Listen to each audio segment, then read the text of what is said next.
नमस्कार, शाम के 4 बजने वाले हैं। वक्त फास्ट एंड फैक्ट्स का हो गया है। फास्ट एंड फैक्ट्स में हम तमाम खबरें पूरी रिसर्च के साथ आप तक पहुंचाते हैं। मैं हूं रूबिका लियाकत और मेरे साथ है सचिन अरोड़ा।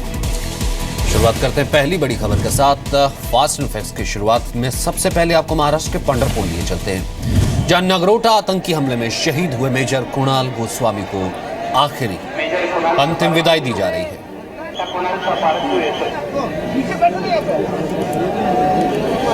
शहीद का परिवार और साथ ही साथ हजारों लोगों का हुजूम उनके अंतिम दर्शन के लिए सेना के बड़े अधिकारी और इस वक्त पंढरपुर से ये तस्वीरें आ रही हैं।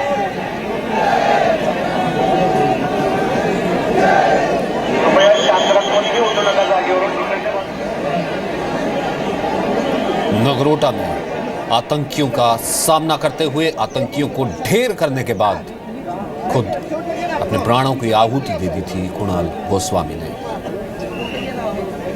हजारों लोगों का हुजूम जो कि अंतिम दर्शन करना चाहता है और गुस्से के साथ कि पाकिस्तान से इसका बदला लिया जाए।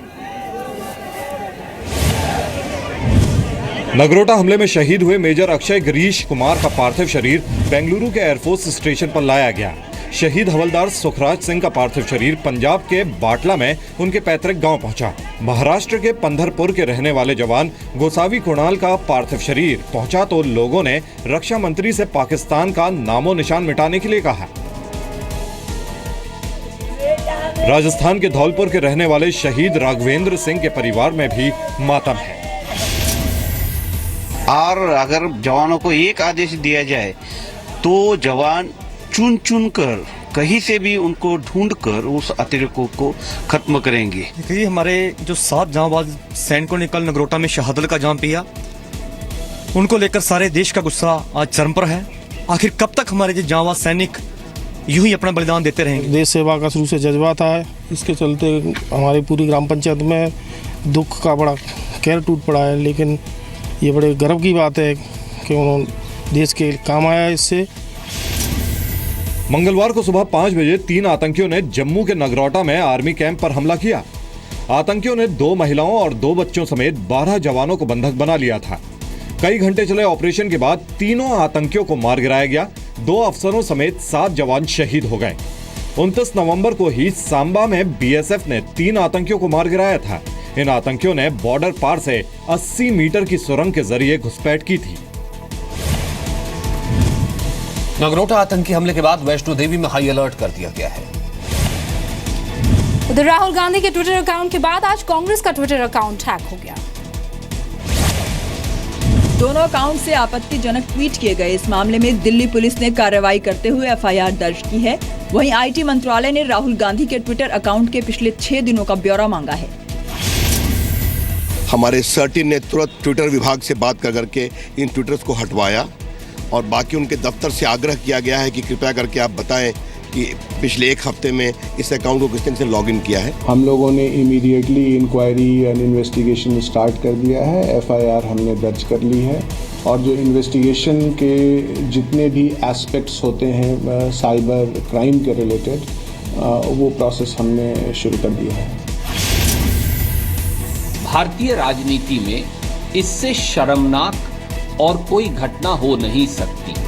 नफरत की राजनीति, ऐसी राजनीति जो किसी भी विरोध या किसी भी विरोधी स्वर को कुचल देना चाहती है। जिन लोग हैं माने असंतुष्ट लोग हैं जिसके साथ राहुल गांधी ने दुर्व्यवहार किया है, वो पहले से कोर्ट जानते थे उनका है, ये किसी बार का नहीं है। कल रात को करीब 8:40 पर राहुल गांधी का ऑफिशियल ट्विटर अकाउंट हैक हुआ। राहुल गांधी के ट्विटर हैंडल से हैकिंग के बाद लगभग 1 घंटे तक ट्वीट होते रहे। राहुल गांधी के ट्विटर हैंडल से ऑफिशियल ट्वीट बुधवार दोपहर 2 बजे हुआ था। आपको बता दें कि राहुल गांधी बहुत पुराने नहीं है सोशल मीडिया पर। ट्विटर का इस्तेमाल तो उन्होंने 2015 में ही शुरू किया था। ममता बनर्जी की इंडिगो फ्लाइट के कोलकाता एयरपोर्ट पर उतरने में हुई गफलत को लेकर आज संसद में हंगामा हुआ। ममता बनर्जी की फ्लाइट के मुद्दे को टीएमसी सांसद संदीप बंदोपाध्याय ने लोकसभा और डेरेक ओब्रायन ने राज्यसभा में उठाया। सरकार ने भी माना कि मामला गंभीर है और डीजीसीएस की जांच करेगा। What we are asking for whether any motive is functioning behind it, it is not an Air India flight. It was an Indigo flight. Mamata Banerjee normally travels in Air India, Indigo flight, and ATC controlled by central government. वो खुद हर चीज में politics करती हैं, इसीलिए उनको हर चीज में पॉलिटिक्स दिखाई देती है। उनको सरकार में आने के बाद थोड़ी प्लेन में चढ़ने की आदत हुई, तो उनको एक्सपीरियंस हुआ नहीं। Under the circumstances, the DGCA has ordered an inquiry to ascertain as to how the 3 flights have reported low fuel. Congress ने ममता बनर्जी विमान विवाद को भी नोट बैन से जोड़ दिया। जो डिमोनेटाइजेशन के बारे में एजिटेशन चल रहा है ना, आप सुनिए, Mamata Banerjee is moving from Calcutta to Patna, Patna to Lucknow, so many places she is going, so her life is in danger. मामले पर इंडिगो एयरलाइंस ने भी सफाई दी। फ्लाइट को एयर ट्रैफिक की वजह से कुछ देर के लिए लैंडिंग से रोका गया था। फ्लाइट के पायलट ने एटीसी को बताया कि उसके पास कोलकाता के एयर स्पेस में चक्कर लगाने के लिए अभी भी 8 मिनट का फ्यूल बाकी है। इसके बाद वैकल्पिक हवाई अड्डे पर लैंडिंग की तैयारी करनी होगी। ममता बनर्जी कल इंडिगो की फ्लाइट से पटना से कोलकाता जा रही थी। कोलकाता एयर स्पेस में इंडिगो की फ्लाइट से आगे 8 और फ्लाइट थी। इंडिगो के पायलट ने एटीसी को लो फ्यूल यानी कम ईंधन की जानकारी दी। इस वक्त इंडिगो की फ्लाइट 8 से तीसरे नंबर पर पहुंच चुकी थी। एटीसी के मुताबिक पायलट ने इमरजेंसी लैंडिंग की मांग नहीं की थी। Civil aviation minister Ashok Gajapathi Raju के मुताबिक फ्लाइट को लेकर 13 मिनट तक हवा में चक्कर लगाना पड़ा, न कि 30 से 40 मिनट। उधर राज्यसभा में आज पीएम मोदी मौजूद थे, लेकिन विपक्ष हंगामा करता रहा। शीतकालीन सत्र की शुरुआत से ही विपक्ष पीएम मोदी की मौजूदगी में नोट बैन के मुद्दे पर चर्चा की मांग कर रहा है। पीएम मोदी आज दूसरी बार राज्यसभा पहुंचे, लेकिन विपक्ष का हंगामे वाला रुख बरकरार रहा। विपक्ष पीएम मोदी से माफी की मांग कर रहा है। ब्लैक मनी के हम खिलाफ हैं, लेकिन कुछ बोलना चाहें तो किसको सुनाएं? माननीय प्रधानमंत्री जी को सुनाएं। माननीय प्रधानमंत्री जी उसके बाद उत्तर देंगे, बहुत अच्छी बात है। लेकिन हमारी भावनाएं, आपकी भावनाएं भी सुने। सरकार हमारे विपक्ष के, हमारे सत्ताधारी पार्टी की धारणा भी सुने और हमारी भी धारणा सुने। सभापति ने गतिरोध सुलझाने की कोशिश की, लेकिन विपक्ष के नेता आज माफी की जिद पर अड़े रहे। Please understand, the entire opposition. Your question. Sir, the entire opposition is one. The statements are being made outside. I'm fully supporting what the leader of the opposition has said. We are not in the debate. We want a debate. We want a debate. शीतकालीन सत्र की शुरुआत से ही विपक्ष PM Modi की मौजूदगी में चर्चा की मांग कर रहा है। पीएम मोदी कल सुबह लोकसभा में मौजूद थे, लेकिन विपक्ष की तरफ से हंगामा होता रहा। इससे पहले 24 नवंबर को पीएम मोदी राज्यसभा में पहुंचे, जिसके बाद चर्चा शुरू हुई। लेकिन लंच के बाद पीएम मोदी की गैर मौजूदगी की वजह से विपक्ष ने फिर हंगामा शुरू कर दिया। हंगामे के बाद राज्यसभा को दोपहर 2 बजे तक के लिए स्थगित कर दिया गया था। 500 के पुराने नोट कल से पेट्रोल पंप, हवाई अड्डों और टोल नाकों पर नहीं चलेंगे। 500 के पुराने नोट चलाने के लिए दी गई छूट में फिर बदलाव कर दिया गया है। अब पेट्रोल, डीजल, गैस और एयर टिकट खरीदने में इनका इस्तेमाल 2 दिसंबर तक यानी कल आधी रात तक ही किया जा सकेगा। सरकार ने पहले इसके लिए 15 दिसंबर तक छूट दी थी। मैं मोदी जी को कह रही हूँ हाथ जोड़ के कि आधार कार्ड छोड़ दीजिए, उधार कार्ड दे दीजिए 6 महीने तक, जब तक आपके बैंक के पैसे बैंक तक पहुंच जाए। लेकिन जिस तरीके से इस स्कीम को इम्प्लीमेंट किया गया, जिस तरह से लोगों को कष्ट हुआ, किसानों को, मजदूरों को, उस चीज के हम खिलाफ हैं। 24 नवंबर को जरूरी सुविधाओं के लिए 500 रुपए के इस्तेमाल करने की छूट को 15 दिसंबर तक के लिए बढ़ा दिया गया था। जरूरी सेवाओं के लिए 15 दिसंबर तक 17 जगह 500 रुपए के पुराने नोट इस्तेमाल किए जाने की छूट दी गई थी। इसके अलावा नेशनल हाईवे पर भी दी जा रही थी छूट, पर शर्तें लागू कर दी गई हैं। टोल प्लाजा पर स्वाइप मशीन रखी गई है। हालांकि फास्ट टैग बनवाने के लिए 500 रुपए के नोट का इस्तेमाल अभी भी किया जा सकता है। इसके अलावा बाकी जरूरी सेवाओं में छूट दी गई थी, वो 15 दिसंबर तक जारी रहेगी। यूपी के मुख्यमंत्री अखिलेश यादव ने आज लखनऊ मेट्रो के ट्रायल रन का उद्घाटन किया।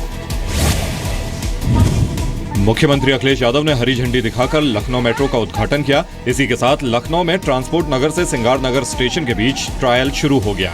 इस मेट्रो ट्रेन की चालक महिलाएं थीं। उन्होंने लखनऊ मेट्रो का उद्घाटन कर दिया है।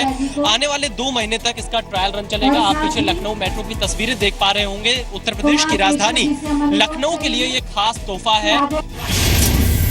अनुभव के बारे में पूछेंगे तो मेरे पास वर्ड्स नहीं है। मैं अपनी खुशी का इजहार करने में बहुत प्रॉब्लम हो रही है। मतलब मैं किस वर्ड का यूज करूं अपने एक्साइटमेंट को एक्सप्लेन करने के लिए। अपनी बहुत खुशी हो रही है कि मेरे से देखकर लोग सीखेंगे और सबसे अच्छी बात ये है कि यहाँ पे लड़कियों को उन्होंने बहुत ही ज़्यादा मोटिवेट किया है। सो बहुत ही अच्छा लगा। ये ट्रैफिक की एक समस्या है, ट्रैफिक की एक परेशानी है। कम से कम मिस के शुरू हो जाने के बाद जब पूरी शुरू हो जाएगी, कम से कम उससे हम लोगों को निराकरण मिलेगा। ये सब कुछ कम समय में बना है। दुनिया के लोग काशी में आते हैं, अरे वहाँ भी मेट्रो बन जाएगा और जनता से मुझे उम्मीद है आने वाले चुनाव में भारी बहुमत से जिता देंगे, जिससे हम अपने वायदे को लक्ष्य को पूरा कर सकें। जो मेट्रो को बनाने वाले लोग हैं वो ये कह रहे हैं कि अभी इसके लिए 4 महीने लगेंगे आम जनता को इसको लोगों को सफर करने के लिए, खोलने के लिए।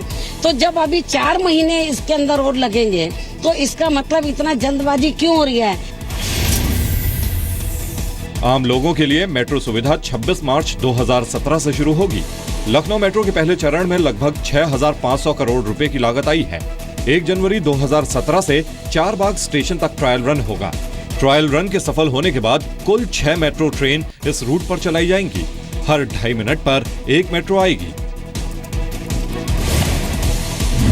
अभी 8.5 किलोमीटर के सफर में मेट्रो के 8 स्टेशन होंगे। कोहरे की वजह से राजधानी दिल्ली समेत पूरे उत्तर भारत में लोग प्रभावित हुए। पूरा उत्तर भारत सुबह के वक्त घने कोहरे की चपेट में था। उत्तर प्रदेश के हमीरपुर में कोहरे की वजह से हुए ट्रक और ऑटो की आमने सामने की टक्कर में 2 लोगों की मौत हो गई, 6 लोग घायल हो गए। यमुना एक्सप्रेसवे पर मथुरा में 12 गाड़ियां एक दूसरे से टकरा गईं। हादसे में 1 व्यक्ति की मौत हो गई, 10 घायल हो गए। राजधानी दिल्ली में भी एयरपोर्ट पर ऑपरेशन कुछ देर के लिए ठप करना पड़ा। कोहरे की वजह से विजिबिलिटी 50 मीटर की रह गई थी। राजधानी दिल्ली समेत पूरे एनसीआर को घने कोहरे ने अपनी आगोश में ले लिया है। दिल्ली समेत पूरे एनसीआर में 50 मीटर से भी कम विजिबिलिटी है। उत्तर रेलवे के मुताबिक कोहरे की वजह से 50 ट्रेन देरी से चल रही हैं। मौसम विभाग के अनुसार दिल्ली में पूरे हफ्ते घना कोहरा रहेगा। एजुकेशन सिटी कहे जाने वाले कोटा शहर में एक और छात्र ने खुदकुशी कर दी। छात्रा का नाम महिमा था। वो कोचिंग के लिए बड़ी उम्मीदों के साथ हरियाणा से कोटा गई थी। महिमा कोटा में मेडिकल की तैयारी कर रही थी। महिमा के साथ उसकी मां भी कोटा में ही रह रही थी। बताया जा रहा है कि कम नंबर आने की वजह से महिमा तनाव में थी। तनाव की वजह से ही महिमा ने फांसी लगाकर जान दे दी।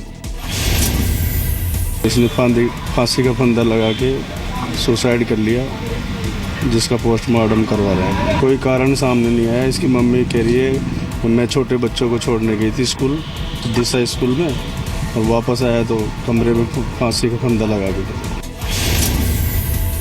जून से अक्टूबर तक 8 छात्र आत्महत्या कर चुके हैं। कोटा में इस साल अब तक 18 छात्र सुसाइड कर चुके हैं। कोटा में बीते 5 साल में करीब 80 छात्र सुसाइड कर चुके हैं। गोरखपुर में चोरों ने एक ही रात में 7 दुकानों के शटर तोड़कर चोरी की वारदात को अंजाम दिया।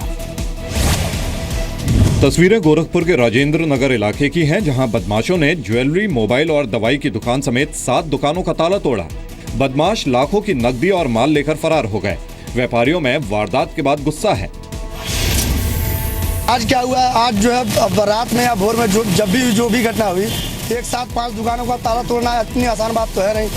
6 दुकानों की, और इतनी आसान चीज तो है नहीं। एक आम आदमी अपने घर का ताला तोड़ता है तब भी 5 से 10 मिनट लग जाते हैं। अब जब इतने मुख्य मार्ग पे चोरी हो रही है और जबकि शासन ये दावा करता है कि हम अपाची चला रहे हैं, रात भर पेट्रोलिंग करते हैं। गोरखनाथ थाना यहाँ से बमुश्किल 1 किलोमीटर की दूरी पर है। अब वैसे 6 दुकानें 1 सेकंड में तो तोड़ नहीं दी गई होंगी। 6 दुकानों को तोड़ने में बाकायदा समय लगेगा। 5 दुकानों के जो ताले टूटे हैं, सामान उसके अंदर था नहीं। जो कैश था वो ले जाने का प्रयास किया था, तो कैश उसमें था नहीं। जो भी छुट्टे पैसे थे वही ले जा पाए हैं। इस पर पुलिस ने इसमें मुकदमा दर्ज कर लिया है और इसमें कार्रवाई हमने टीम लगा दी है। जल्दी जो लोग इसके पीछे हैं, इस घटना को अंजाम दिया जिनको, उनकी गिरफ्तारी की जाएगी और इसमें कार्रवाई की जाएगी। फॉरेंसिक टीम और डॉग स्क्वाड के साथ घटना वाली जगह से सबूत जुटाए जा रहे हैं। व्यापारियों ने हाल ही में लॉन्च हुई डायल 100 सर्विस पर सवाल उठाए हैं।